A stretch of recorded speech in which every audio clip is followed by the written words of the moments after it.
pertanyaan berikutnya terkait fenomena munculnya sosok dengan gelar Gus. Ya, semakin sering terjadi bahkan terkadang tanpa latar belakang yang jelas. Hal ini menimbulkan keraguan di masyarakat mengenai kelayakan individu tersebut menyandang gelar tersebut. Mengingat ada yang justru bertindak tidak sesuai dengan nilai-nilai yang seharusnya dijunjung. Apakah ada standar ataupun mekanisme tertentu untuk menentukan seorang itu layak mendapatkan gelar Gus? Itu soal istilah ya kan. Penghormatan. Ada sebut mu'alim ya kan, beberapa tempat disebutnya mu'alim. Ya yang lain, tempat lain itu gus ya kan. Bahkan ya lebih terbatas itu Habib ya kan. Cukup ramai kan ini, siapa Habib itu ya. Seseorang yang mengklaim bahwa dia seorang yang ya paham agama ya kan, dan ingin dihargai sebagai orang yang beragama ya, padahal dia tidak ya kan.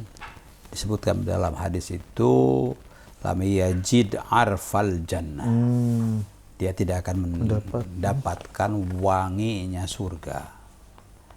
Orang yang belajar saja, man ta'allama al-ilm, begitu ta'allama, tetapi maksudnya dia belajar, tapi maksudnya untuk mendapatkan halayah dunia, termasuk liyuqal innahu alim, untuk ya dipanggil sebagai alim. Apakah istilah alim disebutnya Habib atau apalagi kan istilah-istilah di lingkungan tadi apa namanya, istilahnya ya di lingkungan masyarakat. Kan panggilannya bukan Habib saja, kan ada Gus, ya, Gus atau apa, kan sama liyuqal innahu alim, untuk dipanggil dia sebagai orang alim. Nah, motivasinya begitu. Nah, sabda Rasulullah SAW yang begitu itu lam yajid arfal jannah. Itu dalam hadis tentang Kitabul Ikhlas, itu di hadis Sahih Muslim, jelas itu kan.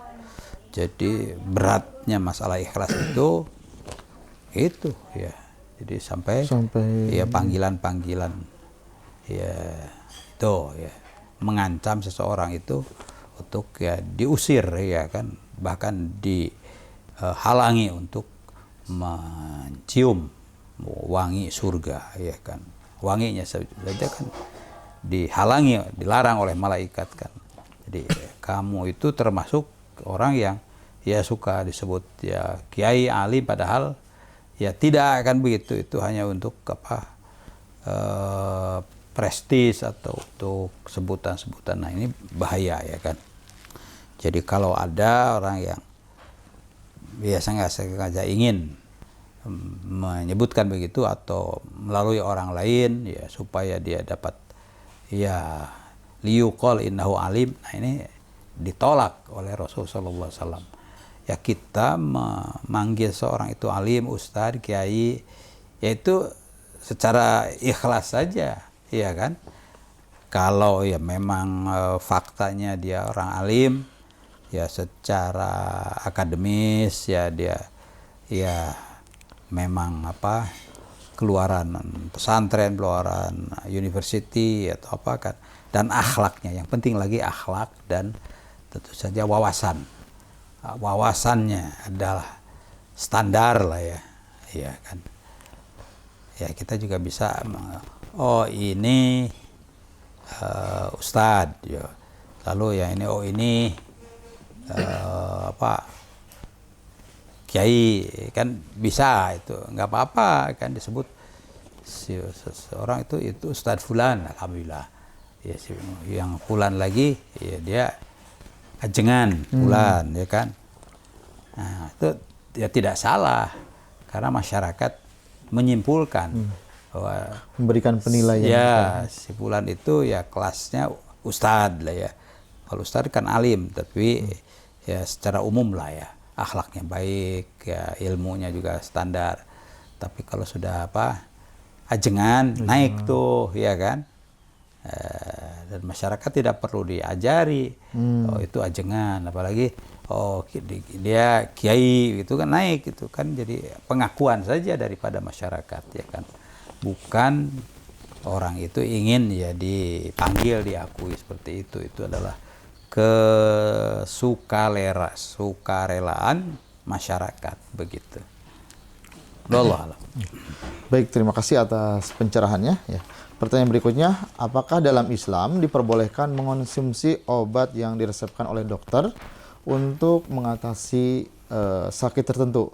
Namun setelah diketahui obat tersebut ternyata mengandung zat narkotika. Ya. Bagaimana hukumnya dan solusinya?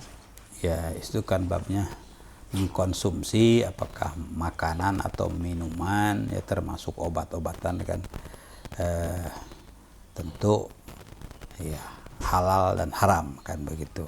Yang halal jelas selesai, yang haram ya tentu dilarang. Antara halal haram itu ada yang namanya syubhat, ya kan, syubhat ya itu apa yang nggak jelas begitu ya.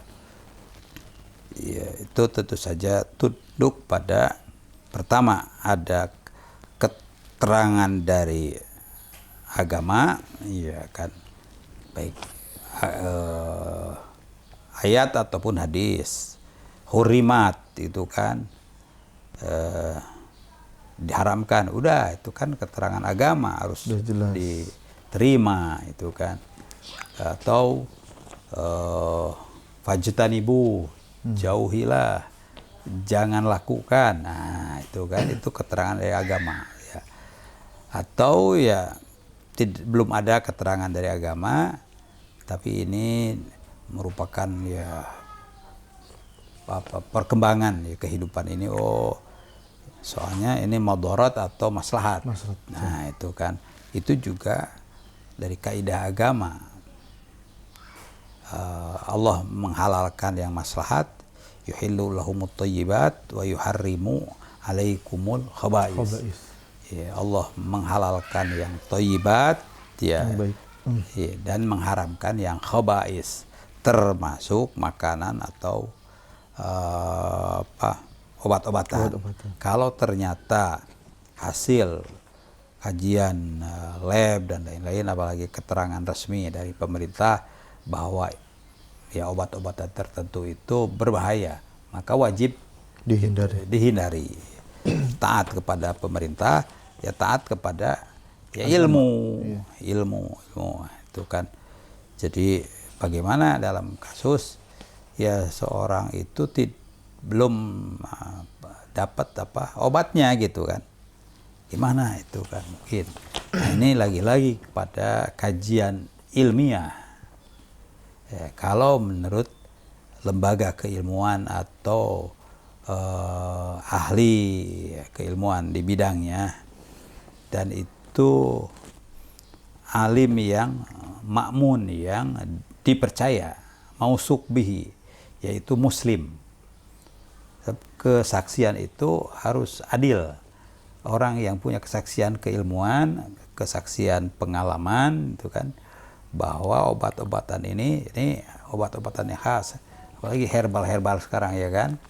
Nah, ini perlu tentu saja kesaksian dari orang yang muslim, yang mukmin ya kan. Ya, tidak sembarang begitu. Soal kesaksian itu syahadatu adlin, kesaksian keilmuan, kesaksian hasil penelitian yang adil. Syarat adil itu apa? Muslim, ya kan, muslim dan tentu saja dia pakar, muslim pakar, lalu didukung oleh muslim pakar yang lain. Berarti kan dalam sebuah lembaga, ya kan. Nah begitu. Jadi ya kita tidak dibiarkan bingung. Oh ini ada ini gimana nih temuannya, pribadi atau ini grup ya kan, ini grup ya kan, bagaimana ada saksinya, oh ini begitu kan. Itu soal obat-obatan itu ya. Jadi kembali kepada bolehkah sesuatu yang memang diperlukan untuk obat, padahal dia itu Ada unsur keharaman. saur mudarat, ya kan. Nah, dalam fikih itu ada kasus, ya kan, dahulu di masa sahabat, orang yang perlu pengobatan dengan air seni unta, ya kan. Ya ternyata air seni unta itu menyembuhkan, dengan beberapa kesaksian itu boleh. Nah, tapi kalau hanya katanya belum sampai Harus ada kesimpulan dari ahli istilahnya. ahli begitu, ya kan. Nah jadi ini termasuk hal-hal yang lain itu kan, ya, itu masalah minuman, masalah makanan begitu, ya kan. Allah alam. Baik, terima kasih atas penjelasannya. Ya. Pertanyaan berikutnya terkait bagaimana seharusnya kita bersikap jika saat sholat berjamaah di masjid ada orang di sebelah kita yang tidak merapatkan saf. Ya. Meskipun imam sudah menyerukan pentingnya meluruskan dan merapatkan saf. Fenomena ini sering terjadi karena penggunaan sajadah masing-masing. Ya, perintah untuk meluruskan saf itu, ya, itu perintah wajib. Istawu atau sawu sufuf, ya kan. Ungkapan lain itu tarosu. Ya, tarosu itu lurus, bukan hanya kaki sampai ke Katib. katif, ya, katif. Jadi luruskanlah katif, tak-tak, ya. Nah, insya Allah lurus ke bawah.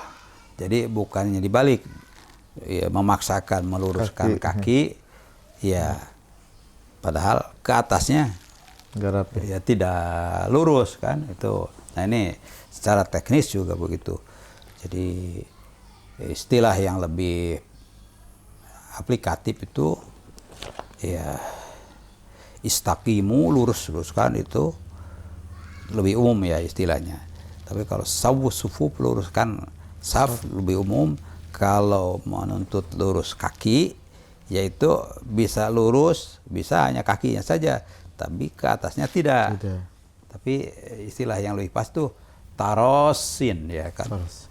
Itu di hadis apa namanya, At-Tirmidzi itu watarosu, ya kan. Jadi kalau dengan meluruskan katif bil katif itu kan, ke bawahnya juga lurus begitu kan. Nah itu tidak perlu takaluf lah, takaluf itu berlebihan sampai orang nggak nyaman juga kalau dikejar-kejar kaki. Dikejar-kejar kaki. Jadi ya beragama itu, ya, Taruf. Murunah lah dalam murunah itu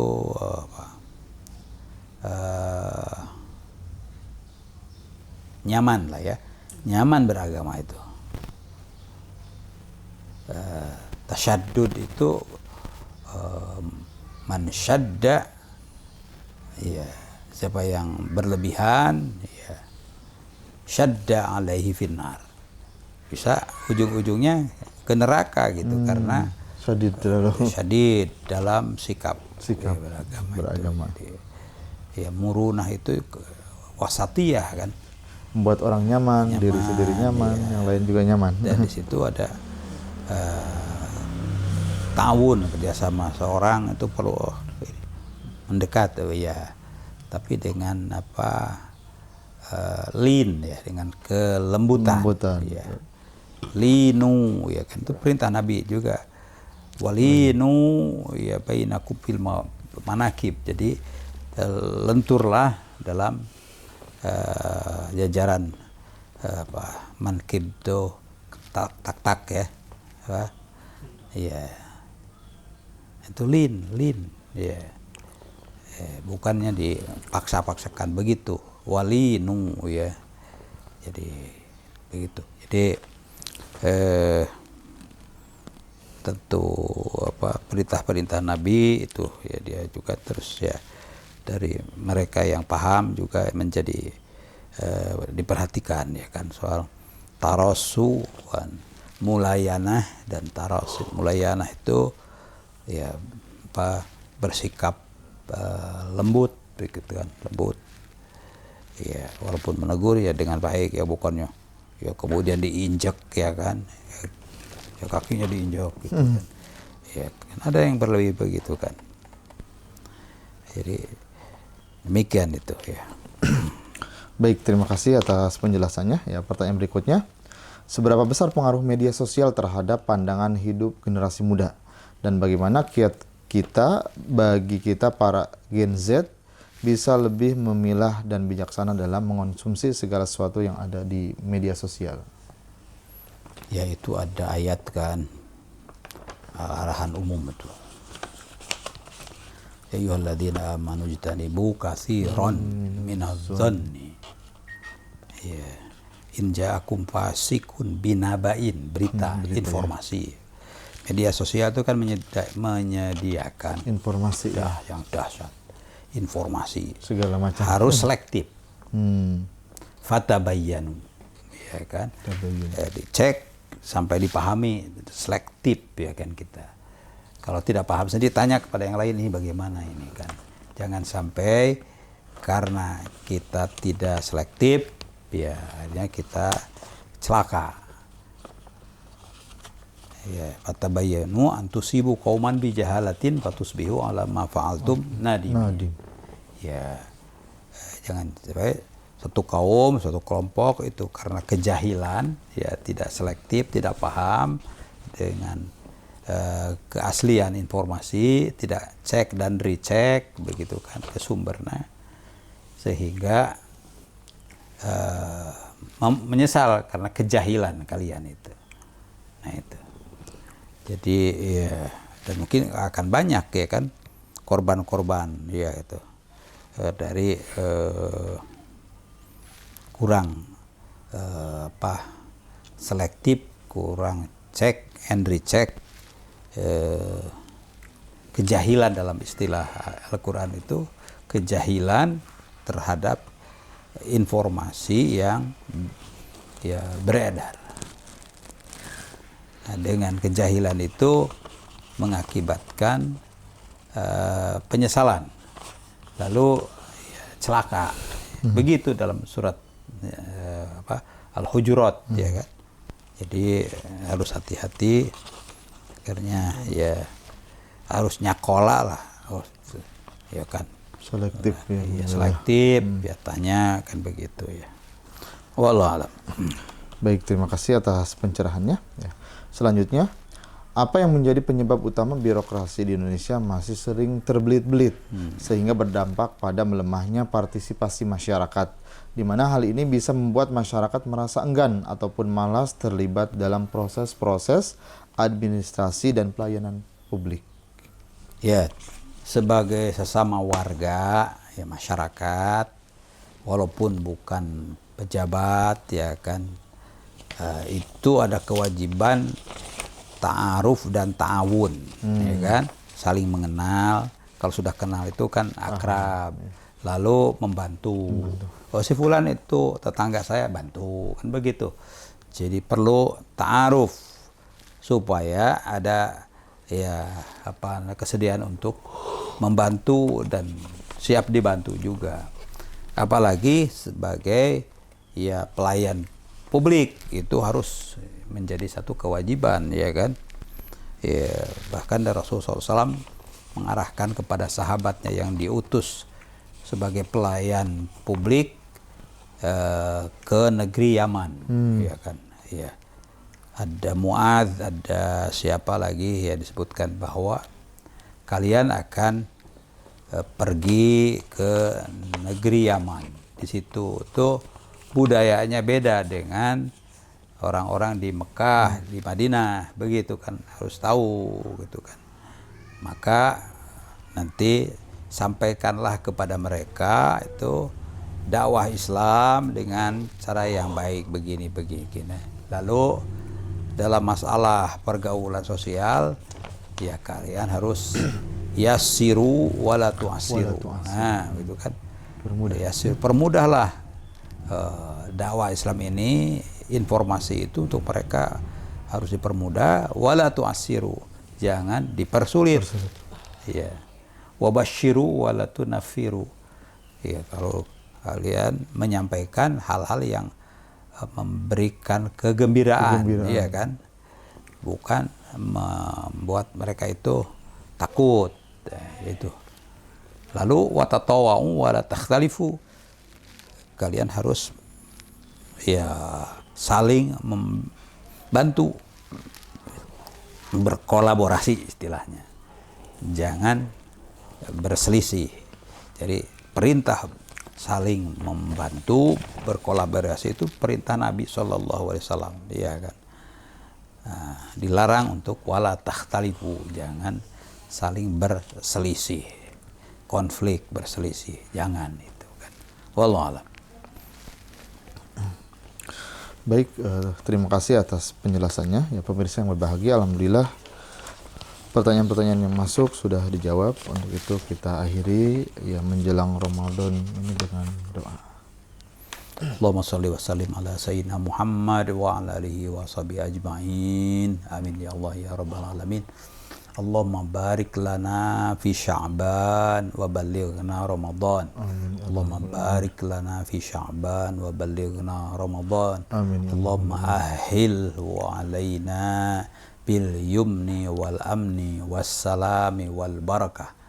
Ya Allah, berikanlah kepada kami bulan Sya'ban ini dengan kedamaian, ya, dengan kenyamanan, dengan keselamatan, kesehatan, ya, diri, keluarga, dan lingkungan kami dengan penuh keberkahan, sehingga kami diberikan kekuatan untuk menunaikan kewajiban puasa Ramadan, ya, qiyam Ramadan, dan Quran Ramadan, dan silaturahim dalam bulan Ramadan. Wassallallahu sallam Muhammadin wa ala sahbihi ajma'in walhamdulillahi rabbil alamin.